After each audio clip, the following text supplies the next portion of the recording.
El eco de los pasos resuena en los pasillos de mármol del palacio de Topkapi. El aire huele a incienso y miedo. Detrás de los cortinajes de seda, una niña de apenas 14 años tiembla. Era hija de un rey, y ahora es propiedad del sultán. A su alrededor, los guardias murmuran en turco y árabe, palabras que ella no entiende, pero cuyo tono basta para helarle la sangre. Su vestido real, bordado con los símbolos de su casa, se convierte de pronto en una marca de derrota. Ya no representa a su familia, sino al botín de guerra más codiciado del imperio, una princesa europea. Durante siglos, las hijas de los reyes vencidos fueron el trofeo más valioso para los otomanos.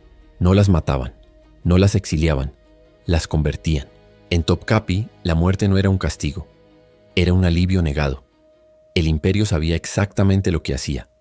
Cada conquista, Bosnia, Serbia, Hungría, traía consigo un nuevo cargamento de jóvenes nobles, cuidadosamente seleccionadas.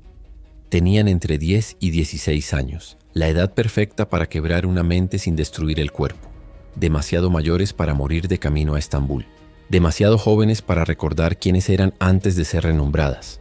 A las que lloraban demasiado se les daba vino o amapola molida.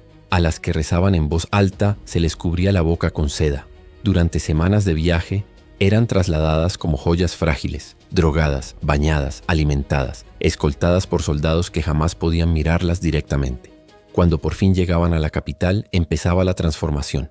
Primero el fuego. Sus ropas eran quemadas frente a ellas, símbolo de que su vida anterior había terminado. Después el agua. Eran bañadas con perfumes exóticos, peinadas según la moda otomana y vestidas con túnicas de seda. Finalmente el nombre. Cada princesa recibía uno nuevo, islámico, cuidadosamente escogido para borrar todo rastro de su origen. Así moría una identidad y nacía una esclava del imperio. Los cronistas europeos lo describieron como la máquina de transformación, una estructura burocrática, refinada, impersonal. Cada joven era registrada, clasificada y asignada a una tutora, una mujer que años antes había sufrido el mismo destino. Estas tutoras eran las guardianas del olvido. Sabían exactamente cómo destruir una voluntad sin romper un hueso. Las prisioneras aprendían a caminar como musulmanas, a hablar en turco, a recitar el Corán. Cada palabra en su lengua materna se castigaba con aislamiento. Cada gesto europeo se corregía con humillación. Y sin embargo, no todas se rendían. Algunas mantenían el nombre de su Dios en silencio, escondido bajo los labios. Otras memorizaban su idioma recitando versos al dormir, esperando que al menos sus sueños siguieran siendo suyos. Pero el imperio tenía siglos de experiencia en convertir la resistencia en devoción. Les mostraban el lujo, el poder, la belleza del palacio. Les decían, las llamaban las elegidas, pero en sus ojos se veía el horror de las condenadas. Una vez dentro del palacio de Topkapi, comenzaba el verdadero infierno. Allí, tras muros cubiertos de oro y mármol, el imperio había perfeccionado una forma de esclavitud más eficaz que cualquier cadena, la obediencia voluntaria. Las jóvenes prisioneras eran divididas por edad, origen y potencial. Las más bellas o inteligentes eran destinadas al harén imperial, un laberinto de pasillos donde la luz apenas tocaba el suelo. Allí, bajo la mirada implacable de las eunucas negras, se les enseñaba a caminar, sonreír y hablar como si hubieran nacido otomanas. Cada mañana empezaba con plegarias en árabe. Cada noche terminaba con lecciones del Corán. Entre ambas, las niñas eran adoctrinadas en el arte de servir al sultán, en la danza, la música, la obediencia. Y lo más importante, en olvidar quiénes eran. El proceso tenía un nombre entre los escribas del palacio: purificación del alma. Pero en realidad era una cirugía del espíritu. Las separaban de toda memoria.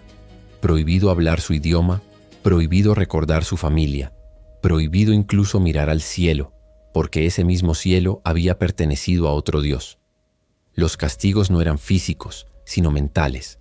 Se las encerraba en habitaciones cubiertas de seda y silencio. Durante días, nadie les dirigía la palabra. El tiempo se disolvía, la mente se quebraba, y cuando al fin alguien entraba, ellas agradecían oír una voz, aunque fuera la de su carcelera. Así nacía la lealtad. Los maestros religiosos, llamados Oka, les enseñaban que su captura no era castigo, sino destino. Alá te ha traído aquí, decían, para elevarte sobre tu antigua barbarie. Les mostraban los jardines del palacio, los mosaicos, los perfumes. Les decían que en Europa reinaban el hambre y la guerra, mientras en Estambul existía la belleza divina. y con el tiempo muchas creían que aquella mentira era verdad. Algunas incluso empezaban a mirar al sultán con devoción. Otras soñaban con ascender, con ser madres de un príncipe, con dejar atrás el pasado para sobrevivir al presente.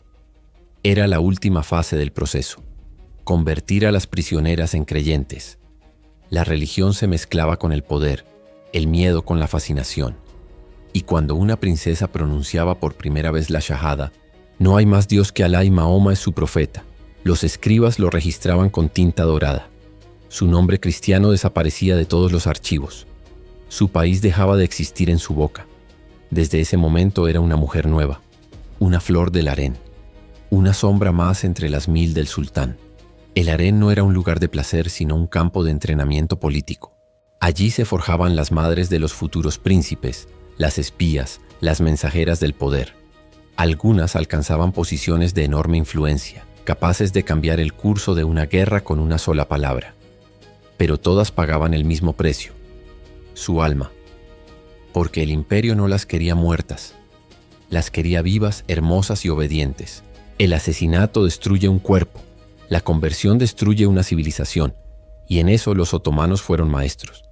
La conversión no terminaba con la fe.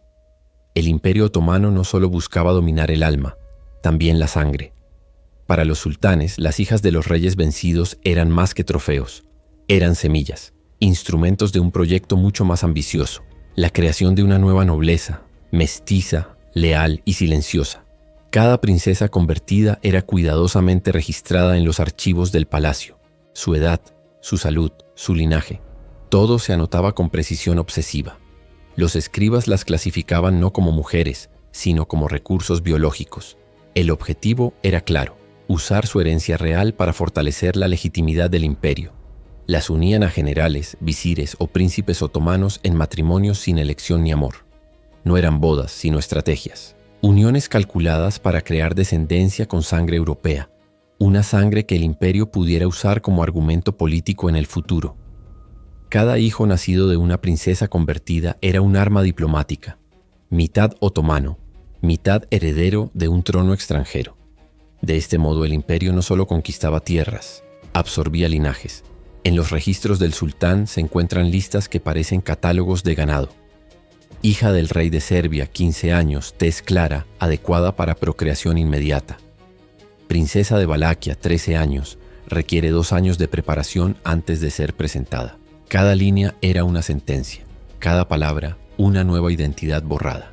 Las más dóciles eran enviadas a provincias para casarse con gobernadores leales. Las rebeldes mantenidas en Topkapi hasta quebrarse, y las que lograban ganarse el favor del sultán ascendían al rango de Kadun Efendi, madre potencial de un príncipe. Pero esa ascensión no era un privilegio, era una prisión más cómoda. Muchas dieron a luz a hijos que jamás conocerían su origen. Los niños crecían rodeados de lujo, pero desconectados de su herencia europea. Aprendían a despreciar la sangre que corría en sus venas, a creer que sus madres habían sido salvadas, no destruidas.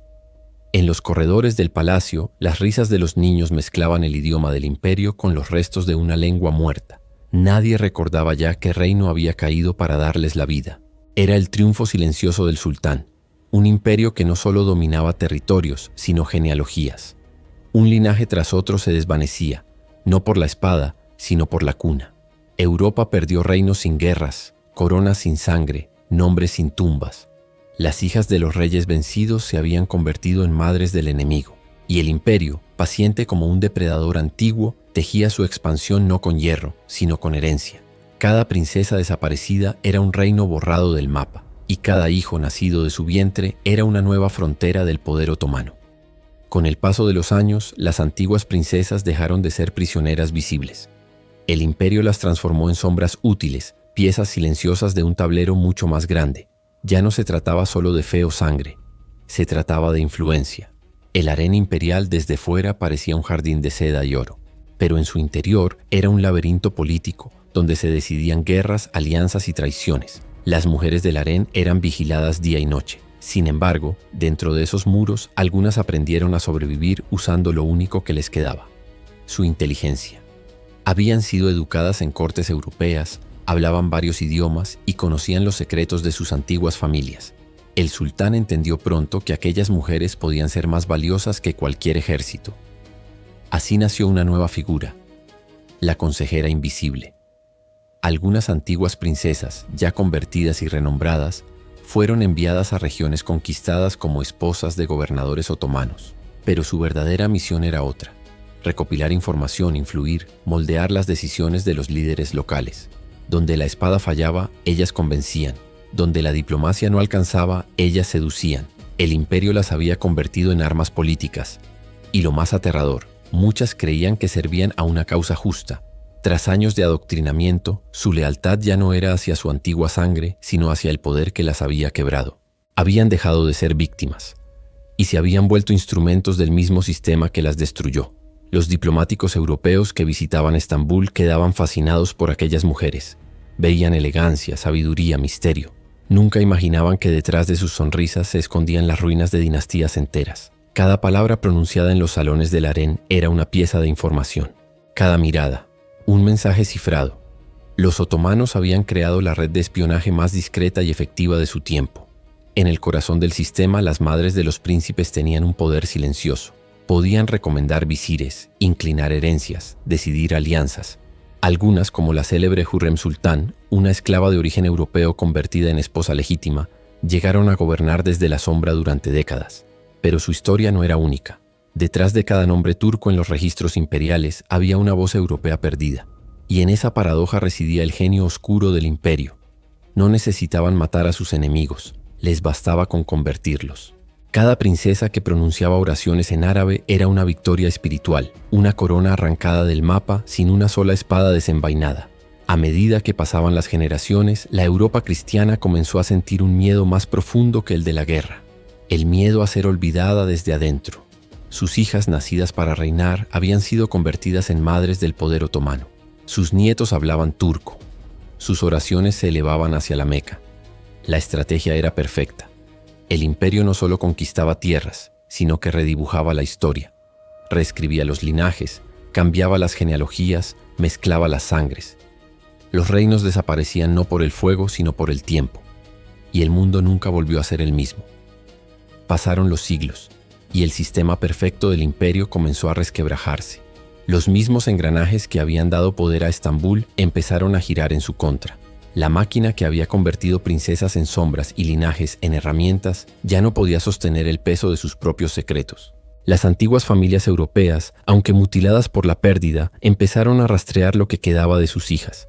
Cartas clandestinas, rumores traídos por mercaderes, inscripciones borradas en los mármoles de Topkapi, pequeños fragmentos de verdad que hablaban de una red de mujeres desaparecidas transformadas en leyendas. Pero para entonces, la sangre ya había hecho su trabajo. En los hijos del imperio fluía un legado mezclado. Ojos azules bajo turbantes, rasgos del norte en los rostros de los príncipes.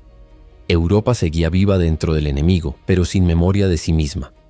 El mestizaje se convirtió en un mapa genético de la conquista, una herencia involuntaria que aún hoy respira en los genes de millones. Los registros otomanos hablaban de armonía divina entre pueblos, pero detrás de esa frase se escondía una verdad más fría: la unificación por dominación. Cada unión forzada, cada conversión había sido un paso más hacia el control total. El imperio había entendido algo que las demás potencias nunca comprendieron del todo. El poder más duradero no se impone con la espada, sino con la sangre.